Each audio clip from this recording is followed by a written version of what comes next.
vocês estão vendo? Estamos sim.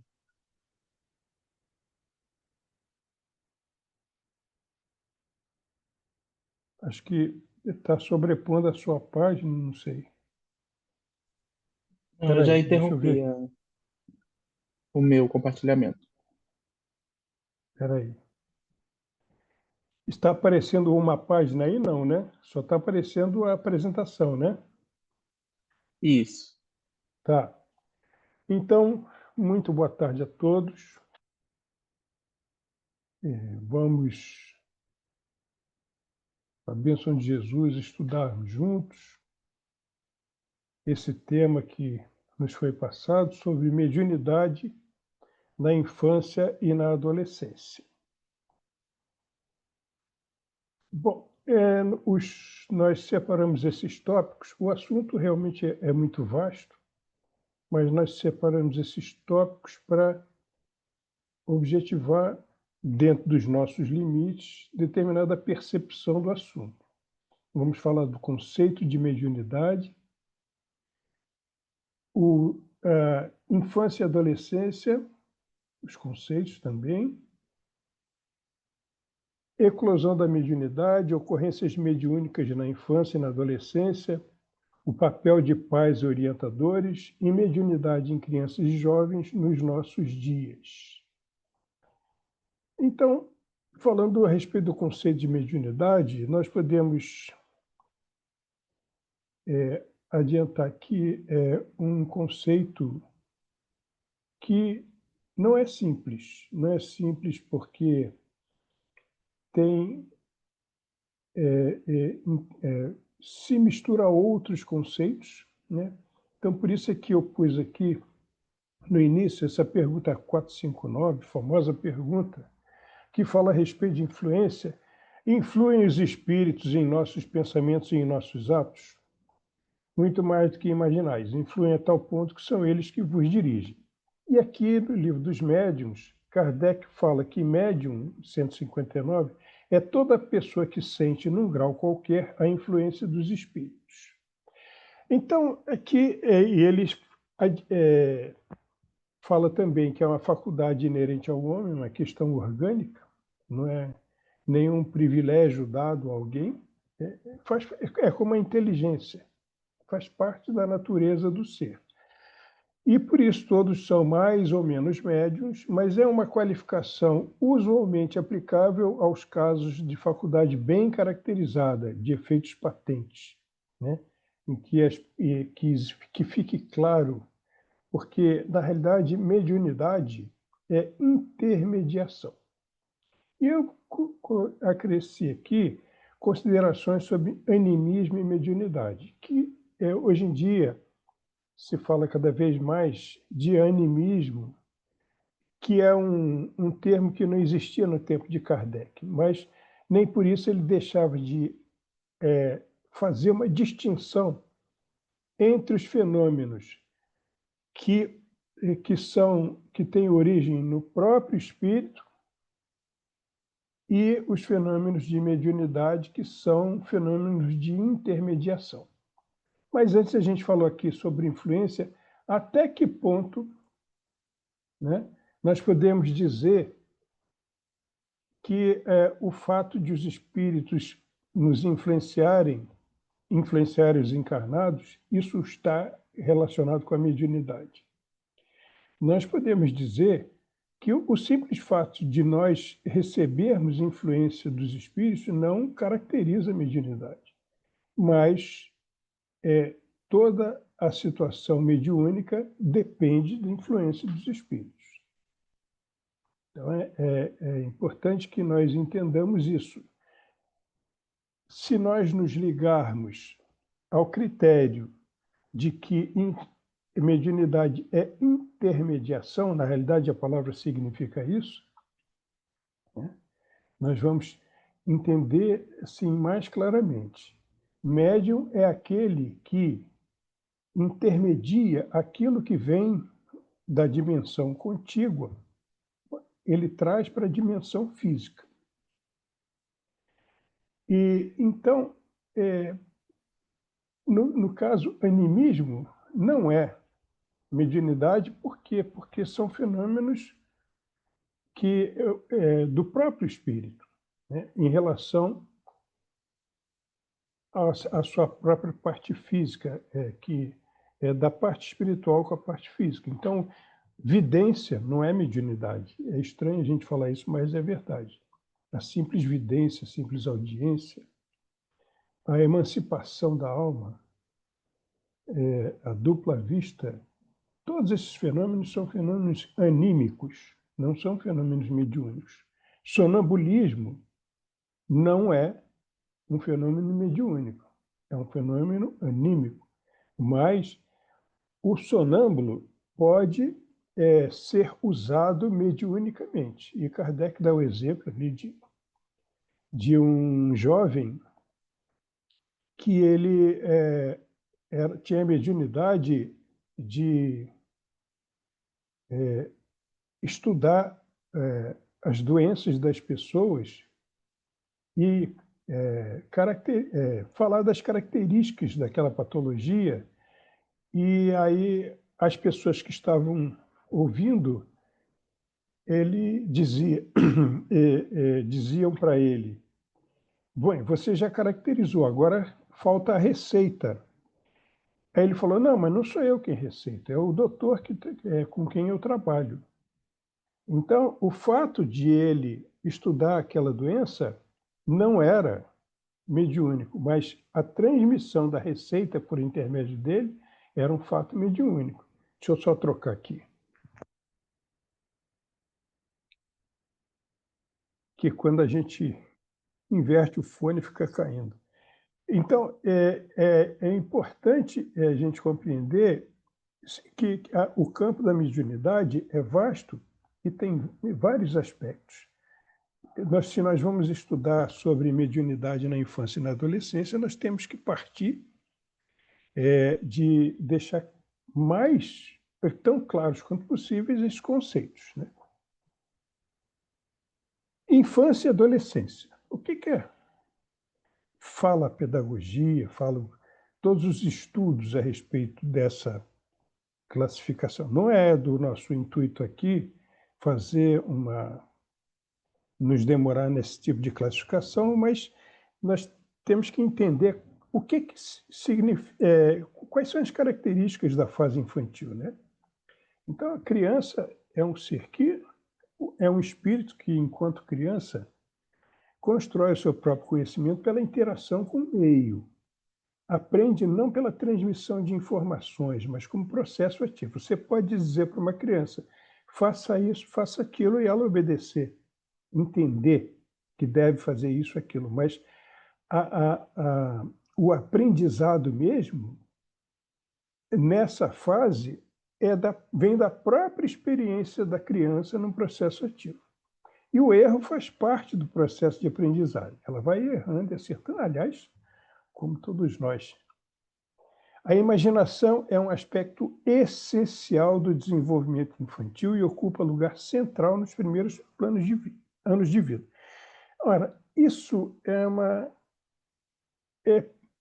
de uma compreensão necessária no nosso estudo, nós compreendermos que na criança a imaginação é a própria... a criança vive pela imaginação.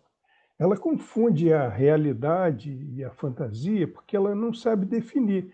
Tudo é vida para ela. Então, quando ela começa a desenvolver o pensamento simbólico, ela pode brincar de faz de conta, representar papéis, e é que a gente vê as crianças fazerem. Ali, elas estão vivendo a vida de criança, que é imprescindível para o desenvolvimento dela. Na realidade, isso explica um exercício do uso da imaginação. Nós também não devemos confundir imaginação com fantasia. Se nós usamos a imaginação para fantasiar, não significa que todo ato de imaginação represente uma fantasia. Por exemplo, eu preciso imaginar, é criar imagem. Então, eu crio uma imagem, o arquiteto cria uma imagem do edifício, e sem isso ele não conseguiria fazer o desenho e entregar o projeto para o engenheiro. Antes ele criou isso, e ele usou a imaginação como instrumento. Nós, que não somos videntes, nós concebemos a existência dos espíritos no nosso lado, o que é perfeitamente possível.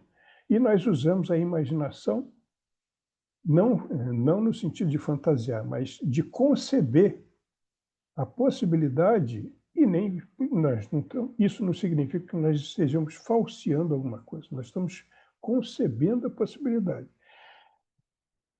E aqui, as características da fase adolescente. Do ponto de vista cognitivo, surge o pensamento abstrato e lógico por volta de 12 anos. Nessa fase, ele está deixando de ser criança e está passando a ser adolescente. Do ponto de vista psicológico e emocional, ele busca a independência, o pessoal aí que trabalha com evangelização sabe bem disso, né? Autoimagem, pertencimento social, questionamento de regras, e isso é uma coisa útil do jovem, porque ele precisa questionar para comparar com as suas versões, as versões de verdade a respeito de um fato que ele encontra, né? Então, se ele questiona, ele não está necessariamente desafiando, ele está aprendendo. Construção de valores e busca da identidade. A criatura reencarnante, ela precisa construir a sua identidade. É importante nós percebermos como é essa situação, porque a cada encarnação nós elaboramos uma personalidade. O espírito, através do organizador biológico, ajuda a projetar esse arcabouço físico para viver como encarnado. E aquilo corresponde a uma personalidade do espírito, sendo que nós já tivemos numerosas ao longo do nosso desenvolvimento, ao longo da evolução, né? Então, a cada encarnação, nós temos uma persona, uma personalidade. Eu, nessa encarnação, sou Celso, muito prazer, mas em encarnação anterior, eu fui outra pessoa com outro nome. Era uma projeção do espírito. E eu trago para a minha vida características, principalmente os defeitos, de que eu tinha como espírito, que se projetam nessa persona aqui, né? Construção de valores e busca de identidade. Sob o ponto de vista social e cultural, o jovem se desenvolve um tanto preso culturalmente a determinados critérios, né? Então, ele é a idade para votar, a idade para trabalhar, a idade para casar. E a gente vê aqui que os jovens, quando eles passam em determinada fase, as pessoas que ficam falando, e ainda não casou? E não sei o quê, isso e aquilo, e você já está na época, você já arrumou emprego, você já pode votar, né? Então, a cultura tem determinados critérios temporais para que a criança se sinta como, para que o adolescente passe a se sentir como adulto e passe dessas fases. Mas isso é cultural. Na realidade, a maturidade nas pessoas, ela varia ao infinito. Existem pessoas mais prontas para determinada responsabilidade desde cedo. E isso é uma coisa que vai permear todo o nosso estudo, a noção de que, na realidade, o que determina isso é a maturidade espiritual. Quanto mais maduro for o espírito, provavelmente relacionado à antiguidade como espírito, mais rapidamente ele apresenta determinada capacidade ou facilidade de fazer determinadas coisas de acordo com as experiências que ele teve. Então, alguém que não consegue, tem dificuldade de fazer determinadas coisas, não é que tenha problema de inteligência, não é? Porque não tem experiência, não tem tirocínio para aquela situação e precisa aprender aquilo. Então, da mesma maneira como nós precisamos da paciência das pessoas para sermos compreendidos nas nossas deficiências, nós temos obrigações também de compreender as dificuldades que as outras pessoas têm. Uma pessoa, por exemplo, que tem facilidade de fazer determinadas coisas, tem essa facilidade porque está cansado de repetir, vidas a fio, aquela atividade. E o pior é que pode se sentir superior aos outros, como se fosse beneficiado pela natureza para fazer determinadas coisas, quando na realidade é simplesmente uma questão de idade espiritual, experiência. Eclosão da mediunidade. Aqui, variedade infinita dos graus de mediunidade natural. Então, eu gostaria de perguntar a vocês se na humanidade universal existem duas criaturas iguais. E olha que, falando de humanidade universal, engloba todo o cosmos, toda a vida que existe. E em toda essa quantidade incomensurável de criações de Deus, não existem duas pessoas iguais. Da mesma forma como não existem dois médiuns iguais. Cada um tem a sua mediunidade. Nós podemos padronizar, nós criamos critérios para poder estudar. Né? Kardec fez a escala espírita porque precisava de critério para entender a situação evolutiva. E nós fazemos a mesma coisa com relação à mediunidade, a animismo e todas essas coisas. Mas, em termos de criatura, não existem dois médiuns iguais. Né? Então, cada um tem uma mediunidade com determinadas características. Experiências expiatórias do passado. Nós vamos ver e entender que, na realidade, a mediunidade se desenvolve ao longo das existências de uma maneira natural. E, muitas vezes, essa experiência é dolorosa.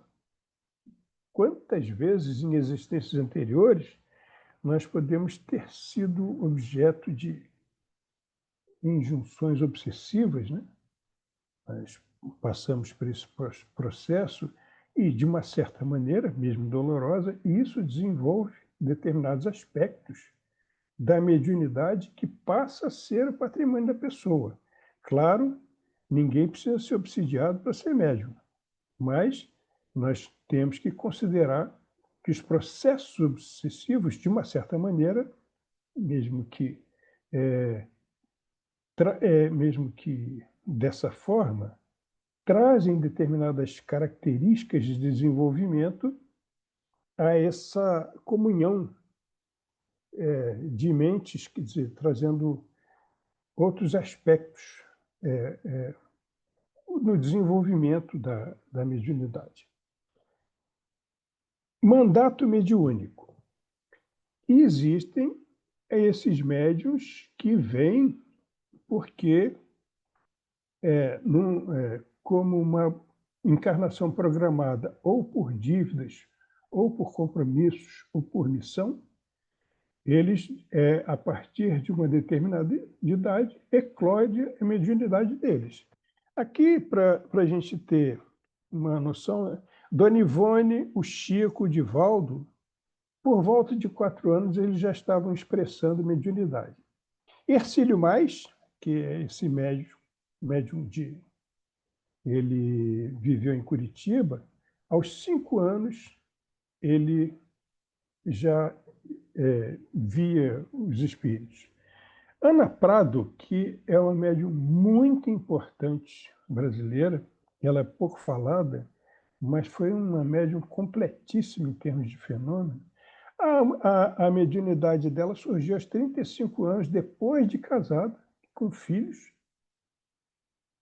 e ela nunca tinha pensado nisso antes. Então, isso varia ao infinito, né? O surgimento da mediunidade pode acontecer em qualquer época da vida. O que caracteriza esse mandato mediúnico é que em algum momento isso vai acontecer. O mais comum é que desde criança se manifeste. Mas, como no caso de Ana Prado, o marido dela, isso em 1918, ele estudava espiritismo e ficava impressionado com aquela questão das mesas girantes e resolveu, muito bem intencionadamente, fazer a experiência em casa. E chamava a esposa para: senta aí, põe a mão na mesa, vamos ver o que acontece, tal, não sei o quê. E ela tinha muito medo, tinha pavor desse negócio.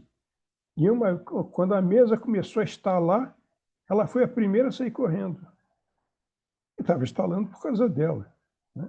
Depois ela foi se acostumando, aí começou a mesa a girar, e levantar, e responder, e bater pé, e todas essas coisas. E ali foram surgindo outros aspectos da mediunidade dela. Mas ela já estava casada com filhos. Surgiu com 35 anos de idade, né? Desenvolvimento mediúnico. Ora, nós lidamos, desde que todos nós estamos no movimento espírita, com a circunstância de que a mediunidade, em muitas das pessoas que se propõem ao desenvolvimento, ela não é exuberante, ela não é clara, né? Nós podemos dizer que existem alguns rudimentos, aí as pessoas falam: quem sabe, vou lá desenvolver, pode ser que surja essas coisas. E aí, quando isso acontece, quando as pessoas resolvem conscientemente se voltar para o desenvolvimento mediúnico, elas começam a compreender o grande valor da disciplina. E aqui eu pus aqui objetivos do Espiritismo e senso moral.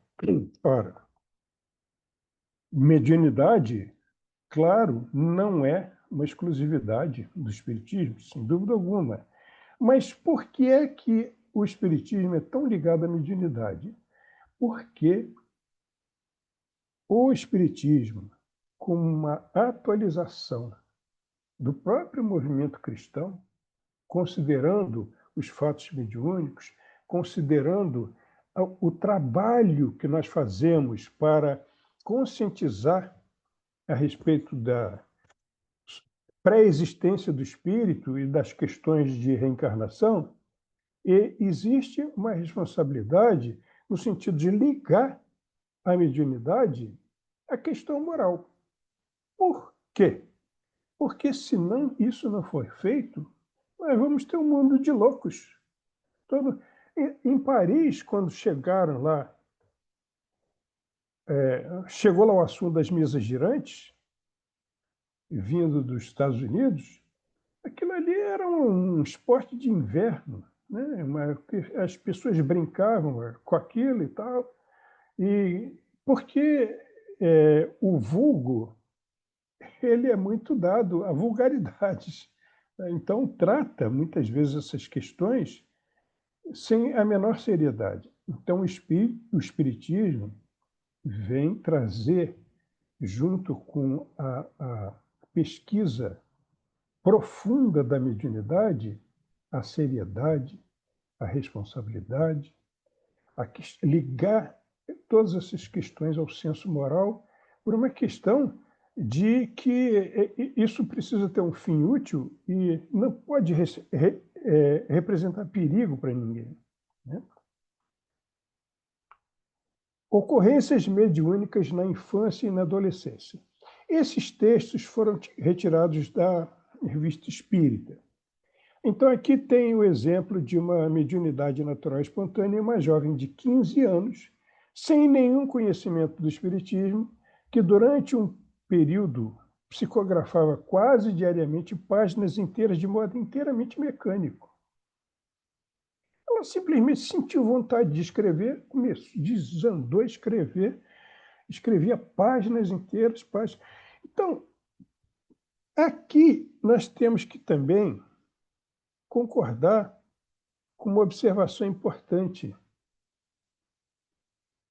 Essa época, a época, se nós formos pesquisar, juntar os dados, lá no,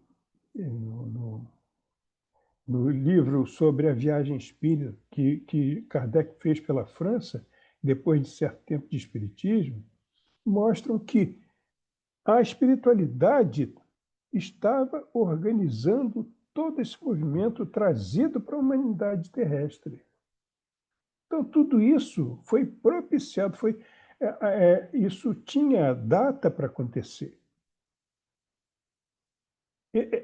O ser humano encarnado na Terra precisava dessa atualização, ele precisava reafirmar a questão da reencarnação, ele precisava ter bem claro que existe essa possibilidade de comunicação com os espíritos e que isso precisa ter um fim útil, porque isso é o futuro de todas as humanidades, de todas as famílias humanas encarnadas em todos esses planetas, de acordo com as idades.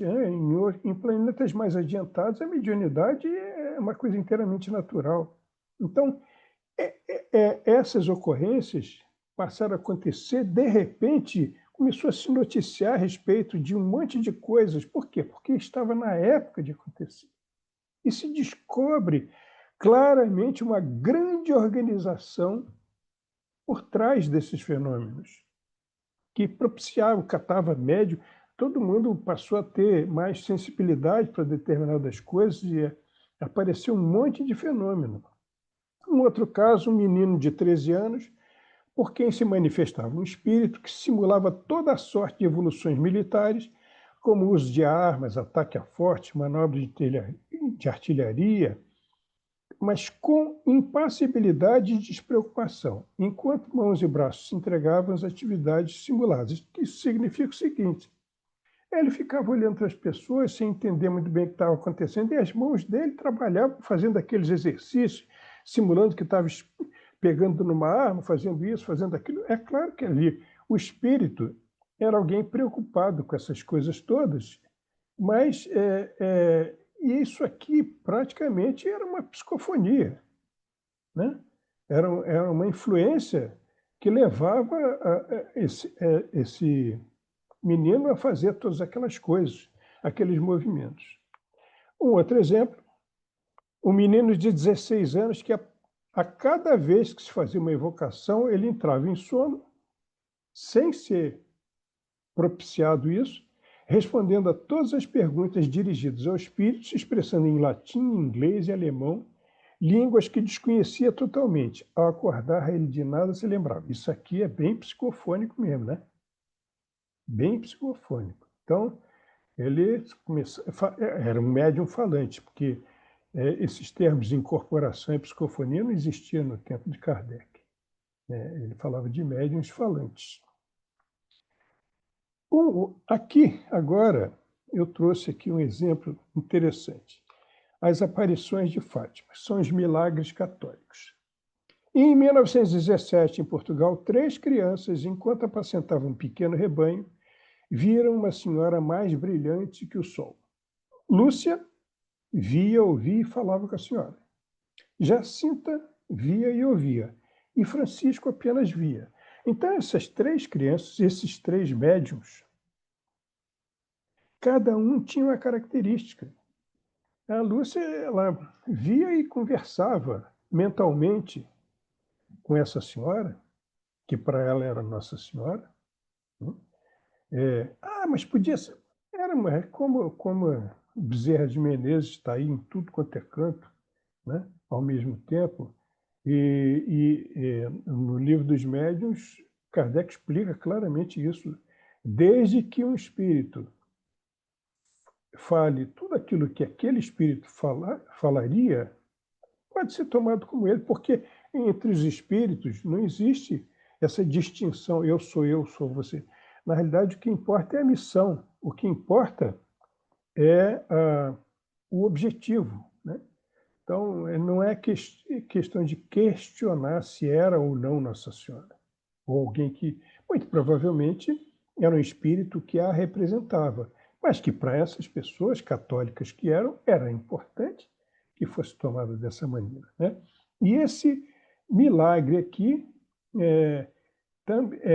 se fala nessa ocasião do milagre do sol, e que foi prometido por um determinado dia e hora, um fenômeno, e eles acharam que viram o Sol rodar de várias maneiras, e tinha lá várias pessoas que asseveravam que o milagre era aquele ali, ficaram todos muito maravilhados com aquilo. Mas, a bem da verdade, com todo o respeito, em termos astronômicos, se o Sol rodasse e a Terra ficasse parada, seria um contrassenso científico muito grande, né? Então, uma impossibilidade científica muito grande. Não teria sentido isso. Então, nós não estamos desrespeitando ninguém, nós estamos sendo racionais e estamos falando aqui sobre mediunidade, com todo respeito. O papel de pais orientadores. Gabriel, é até 15 para as 5, é isso? 50. Tá. Deixa eu ver se dá para dar tempo aqui. O Livro dos Médiuns. As perguntas que Kardec faz a São Luís.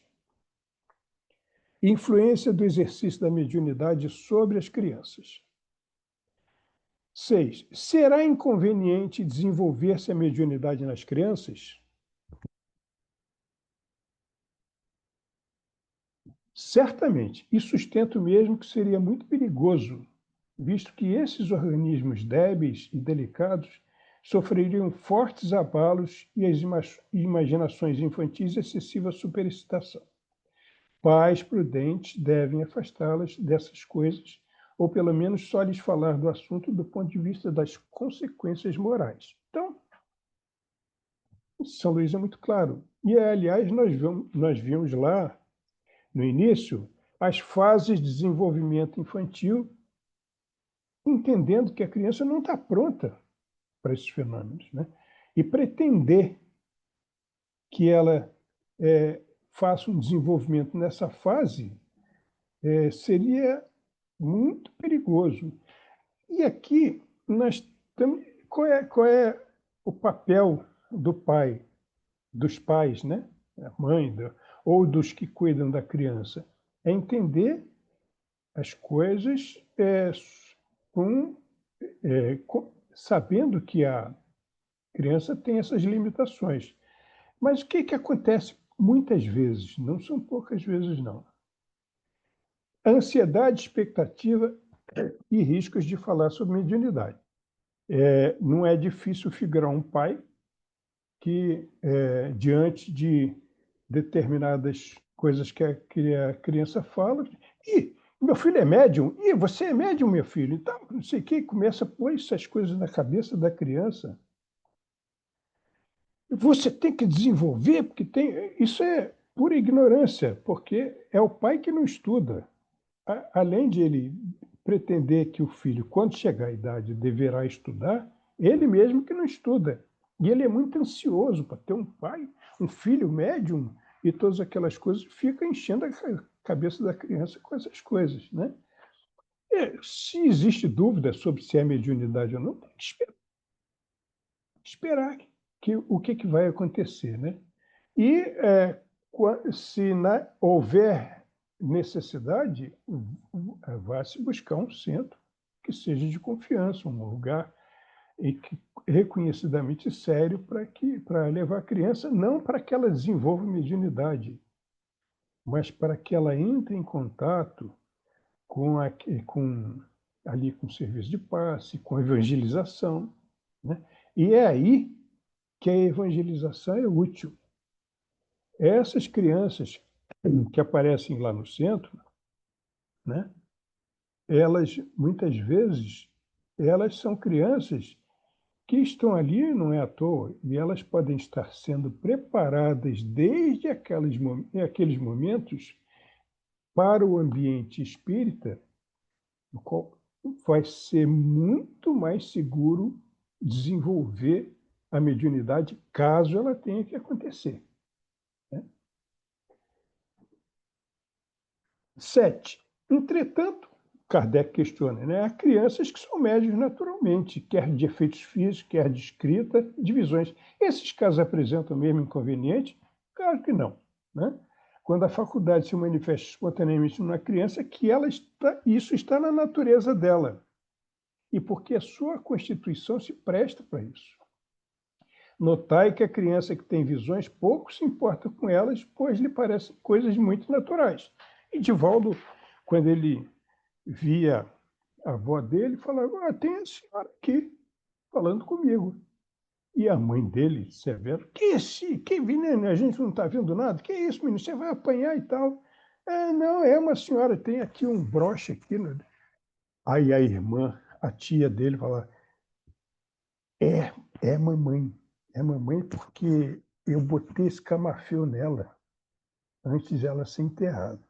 Então, ali, quer dizer, estamos falando do interior da Bahia, de uma pessoa de poucas letras, mas que era uma mãe amorosíssima e severa ao mesmo tempo, né? E tudo deu certo. Mas, quer dizer, a criança tratava aquilo com naturalidade. Divaldo via aquilo como se estivesse vendo qualquer pessoa, que era natural. E não, ele não sentia o menor, não sabia o que era espírito, o que não era, o que era temor. Não sabia nada disso, porque aquilo era natural para ele. E aqui, distinção entre expressão imaginativa e fato anímico ou mediúnico. Muitas vezes, a criança ela está no mundo dela, de imaginação, de criações dela, e ela fala determinadas coisas. Eu tive meus amigos imaginários, né? Quando eu era criança. Até minha mãe, durante muitos anos, contou isso para mim, que eu fazia besteira e acusava o amigo imaginário. Ele tinha nome, era meu amigo e tal, era o meu amiguinho imaginário, né? E era produto da minha imaginação. Se a minha mãe ou meu pai fossem alguns desses fanáticos, e meu filho é médium, o Celso é médium e tal, que não sei o quê, ia ser um transtorno nas nossas vidas, né? Que não era nada daquilo, era simples produto da minha imaginação. Tendência da criança de atender a expectativa dos pais. O pai chega para o criança: meu filho, você é médium, isso é muito importante e tal, e conta quando aconteceu alguma... Aí a criança, coitada, ela fica querendo atender a expectativa dos pais. Pai, eu vi um negócio ali e tal. E é tudo produto da imaginação dela. Então essa expectativa é muito danosa para a criança, né? Como é que a gente tem que tratar isso? Com toda a naturalidade. Criança precisa viver como criança. Ela precisa ter a vida dela de criança, né? É, o pai que chega para fala: você tem que trabalhar, tem que fazer isso, tem que fazer aquilo e tal. Não tem que fazer nada, tem que ser criança. A fase de criança é extremamente importante, onde ela consolida determinadas coisas ali. Isso tem que ser muito bem trabalhado e com amor, né? E tem pais que chegam: olha, pergunta aí ao espírito, o que é isso aqui? Começa a fazer consulta, coitada da criança, né? Então, isso pode acontecer mesmo. Missionários da Luz, aqui isso é uma coisa muito importante. Por isso que eu botei assim, de forma mais integral, para a gente pensar muito a respeito dessas coisas. Aqui é a situação onde eles acompanharam uma, uma palestra num centro, e na saída da palestra, onde houve orações, a palestra e todas aquelas coisas, eles acompanham mãe com o filho e a filha. Então eles vão dialogando pela rua, a mãe fala: começa, graças a Deus, eu saio de lá leve, mas basta botar o pé na rua que eu começo a me sentir mal, esse negócio todo. E o filho fala a mesma coisa, ou uma coisa do mesmo tipo. E André Luiz e Alexandre notam que eles são acompanhados de outros espíritos. O espírito que acompanha a senhora é o marido dela, desencarnado. E os espíritos que acompanham o rapaz são espíritos ligados à sensualidade, que o filho tinha vícios nesse campo de sensualidade, todas essas coisas. Então, eles começam a falar, reclamar da vida e todas essas coisas. E a menina de 16 anos, ela começa a falar, mas a gente também tem que pensar no que a gente faz. Aí o Alexandre, o instrutor, ele põe a mão na fronte da menina, transmitindo para ela determinadas ideias, que ela repete com muita maturidade e fala um monte de situações ali de muito bom senso. Na realidade, quem estava falando era o Alexandre, né? E a mãe, você ainda é criança, você não entende essas coisas e tal, não sei o quê, não fala nessas coisas não, que você não... Quando, na realidade, era o próprio Alexandre que estava transmitindo aquelas ideias ali. E André Luiz fica impressionado, como é que ela, que não é um médium declarado, tem essa facilidade? Aí aqui o Alexandre vai explicar por quê.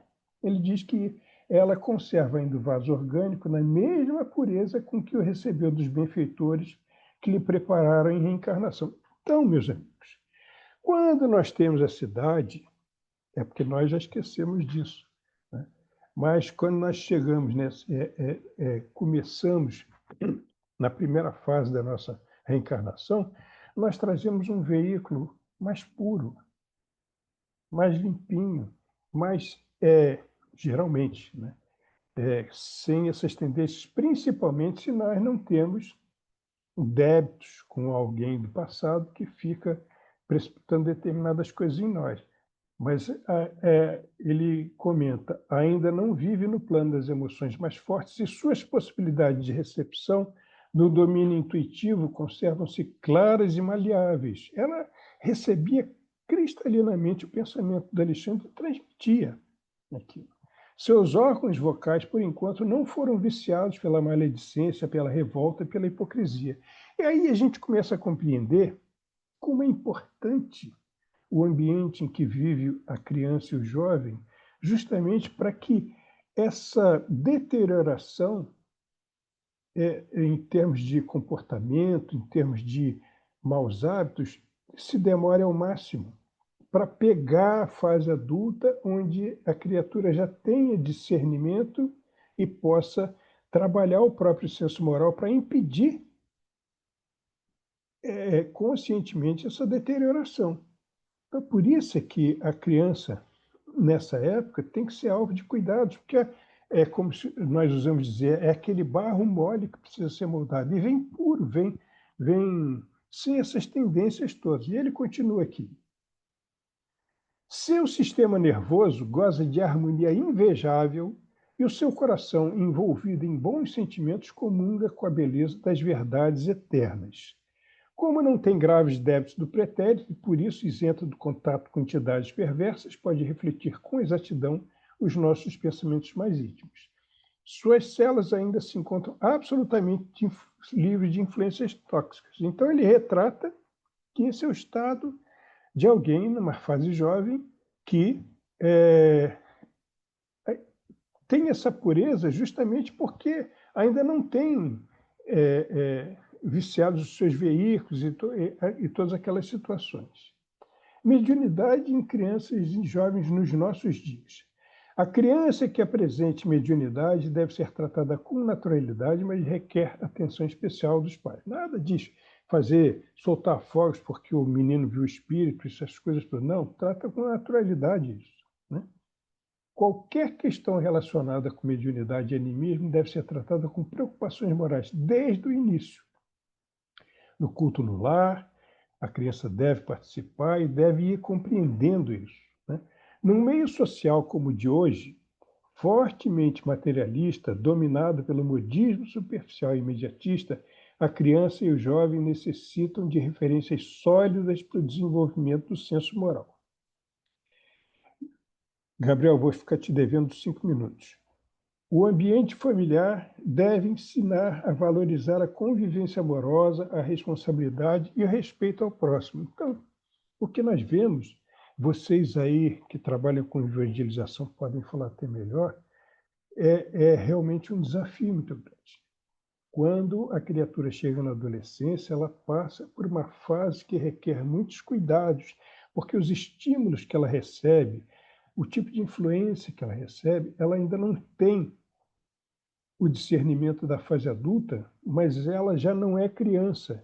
Então, é uma fase que requer realmente muito cuidado, requer muita atenção. Mas o que não pode faltar nessa fase, na relação com o jovem, é amor.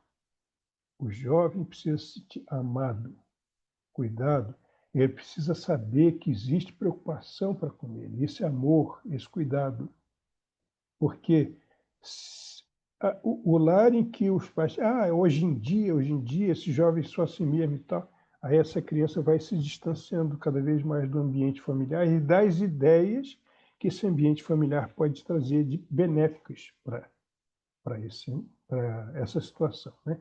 Então, aqui, o Jacobson Santana, nesse livro Psicofonia na obra de André Luiz, que é um livro muito interessante, no capítulo 22, ele fala: a prática da mediunidade deve ser adiada até que o jovem consiga a devida estabilidade emocional e profissional que lhe garanta estrutura para o desempenho de seus compromissos. Pode ocorrer assédio por influenciação negativa ligada a débitos do passado, provocando a eclosão prematura da mediunidade. Aí o que acontece? O jovem vai para o centro, mas não vai para trabalhar. Ele vai para receber passe, para ter o nome dele lá anotado no livro de desobsessão, e tem que pegar esse jovem, se ele tem pendor para mediunidade, principalmente esse tipo de mediunidade, né? Ele pode trabalhar no movimento juvenil, ele pode cooperar na evangelização infantil, na promoção social, lá na convivência fraterna, e sempre dedicado ao estudo. Assim, os jovens, em geral, têm buscado sua espiritualização desde cedo. São almas adrede preparadas para os tempos de transformação que atravessamos. Acolhê-los, dando oportunidade de se expressarem e atender os planos de Jesus para a renovação da Terra. Então, os tempos são chegados, né? Nós estamos aí nesse mundo em transição e nós temos que envidar todos os nossos esforços para compreender, acolher e orientar essas crianças e esses jovens. Então, era isso. Queria agradecer a atenção e devolver a palavra ao Gabriel.